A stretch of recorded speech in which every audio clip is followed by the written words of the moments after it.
Sanibonani. Ngicela ukuthi ngimane ngiqala. Before ngiqale, isethi yami ine-story.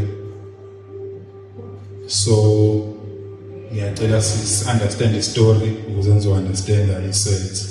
Okay? Inegama futhi. Igama lithi imbongi ihlangana noNkulunkulu. A poet meeting God. So imbongi uma ihlangana noNkulunkulu ihlangana naye in his infinite form.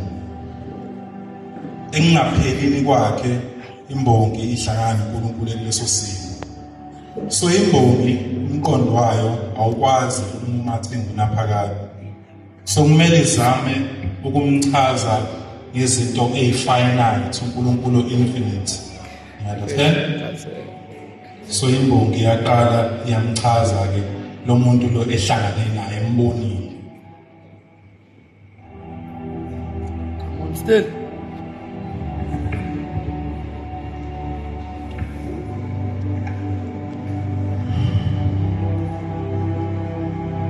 Bathathu abanikazi. Isidumbu, unina waso kanye nendoda engenagama.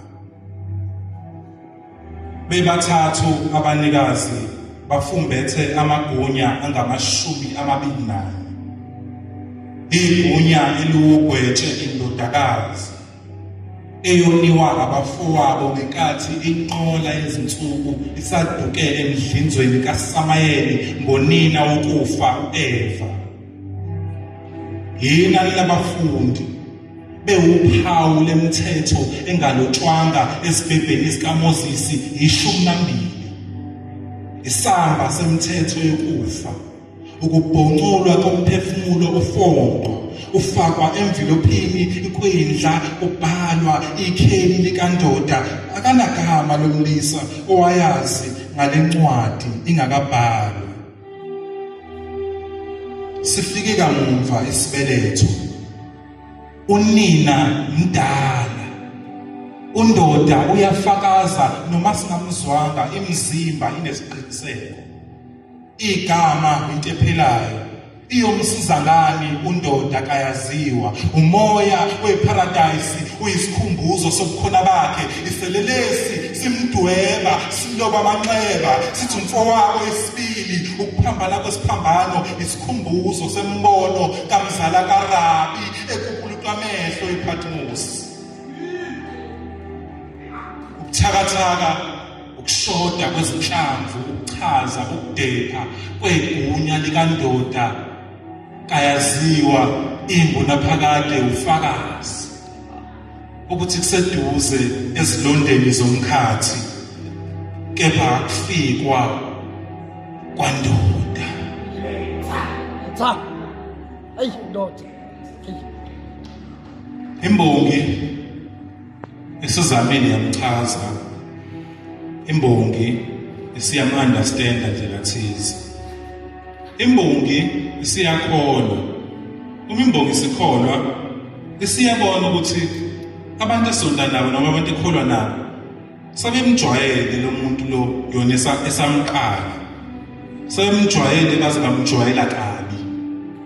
So undoda usiyakhuluma ngembongi ebantwini abamjwayela kabi. You understand? So imbongi isiyithuluzi lalomuntu embonile. Lo muntu lo embonile sikhonta ekhulumayo nabantu asebemjwayela kabi. Imbongi ikhonza naye. You understand?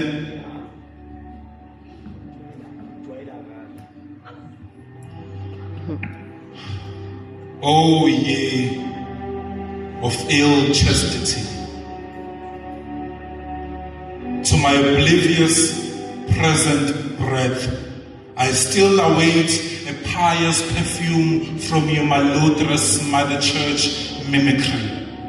From all the pages of purity you have burned for centuries, you have unknowingly built around yourselves a putrid fort. Inside it, all the world's glow and its atrocities, a monastery where all shame goes and depraved entities find safe haven, even those that are reluctant to salvation. Before you now receive my weary warning, hear me now, sanctimonious obedience.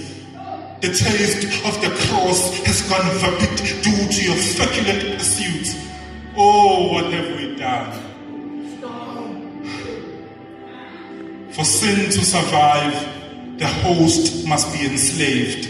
Everyone here has slept with someone here. We are pimping ourselves to one another. During prayers, we are palpating each other's parts. The altar has become a house of ill repute. We offer our nudity and coital habit. Chapels stink of profane prayers. Miasmas mouths produce poisonous fumes. Young men speak in tongues, the same tongues that were unhinging pseudonym screws and flipping labial pages. Come as you are, but do not stay as you are. It is opprobrious to encounter such a cleansing force as Christ and remain the same, in sync with your rotten routines, your hellish habits. Females are cacards and males are gigolos. Enough of this obloquy. We have overindulged ourselves with God's tolerance. What is this absurdity in my master's house? A melange of ebonies and Bibles, prayers and ponds, pillow talks and prophecies, meals and sums, three sums and fornication chronicles, pornographic enthusiast. How dare you? Murmur Solomon's songs while dripping semen, mourning our Father who art in heaven. Stop this necromantic behavior, you blasphemous creatures, slithering wings in between sermons, seducing servants, sorcerers of Daniels, casting spells with proverbs, Christian serpents. Go back to Genesis, you abominable beast. You dare speak with thy foul mouth, fumbling to forge fragrant fade thy breath, ribs of macabra. You mess mutilates the church with your lured whisperers. Thou beguile the word to thy gruesome cause of deformity. Thou preach an invitation to thy steamy chambers. No tent of salvation will save your sex-absorbed soul. Dare not accost my Lord with these debauched puns in prayer. When you fold your hands, you form a castle of Babylon, Sodom, bearers of uncircumcised, tattered tongues, infidels. Thou hast become filanders, manufacturing harlots. We are living in a Don Juan manifesto.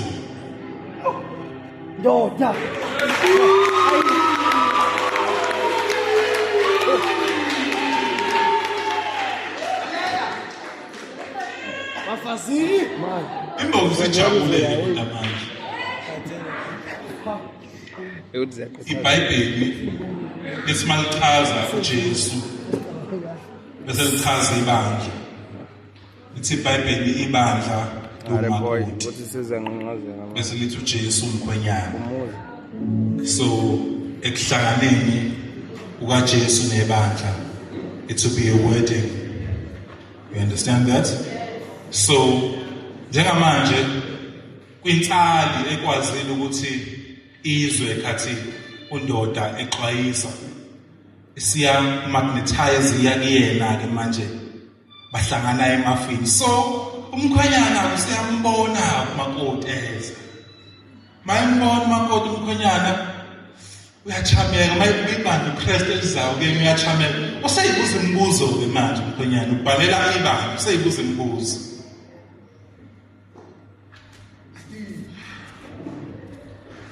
Okay.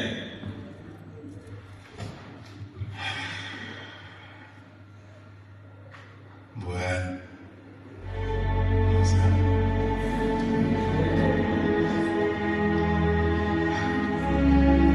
Uyakhuthuzwa yini umuntu ngamehlo?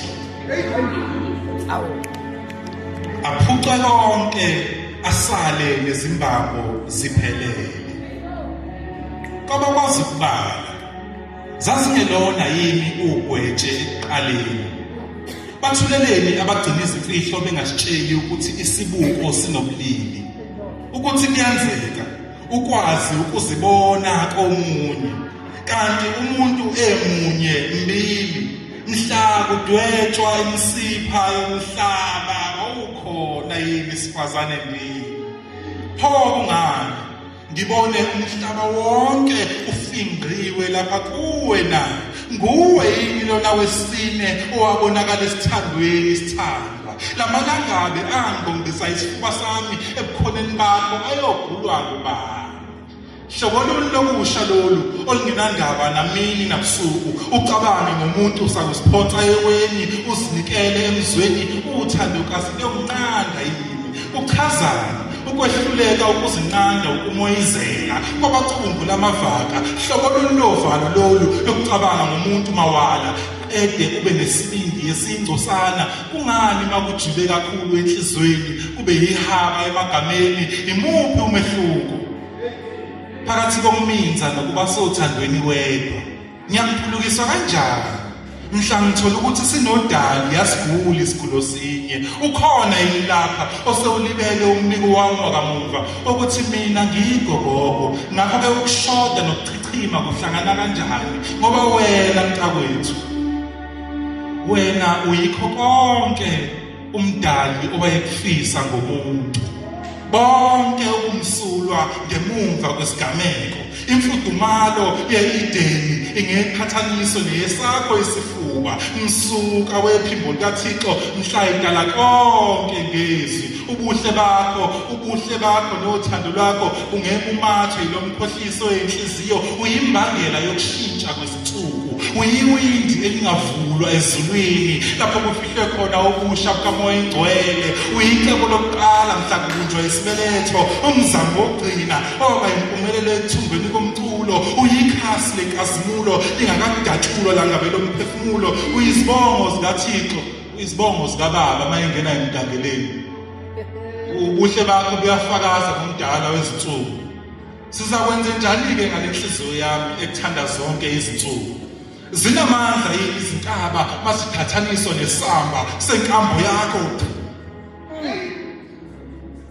Ubuza isihlava, ikhili lingacosha icathama. Lungabuye lundize yini uvemvane mangase lubone eyakho imbala? Naku seliyize izulu kimi emva kokuba ngibone ubuhle bakho mayini yobumnene. Mbala muni lona oyiwo?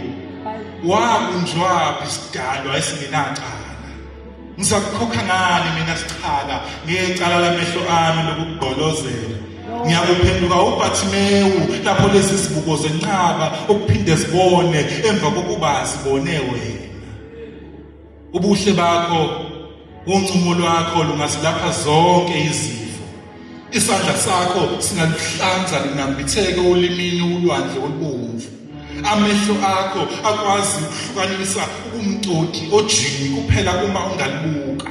Emakhasini aquywa esambulweni kwakulotshiwe ukuba icilongo kuyoba ngelakho iphimo. Ngakho-ke yebo, ungokubuyisana komuntu nobungcwele. Ubuhle bakho themba lenhliziyo buyangehlula ukubona buphelele ngisho umi phambi kwami. Uyisinda emqondweni uma ngicabanga. Konje ngisho uAbrahamu wamvezela umhlane kuphela. Ngakho-ke yebo, kuyenzeka umuntu akhuthuzwe ngamehlo, aphuce konke asale nobungcwele.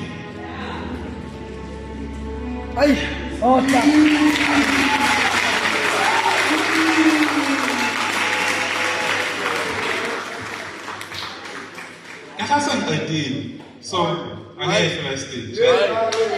Yeah, ngiyabonga. Kwanyana ngiyabonga mfowethu. Ngiyabonga kakhulu ungilalela. Thank you so much.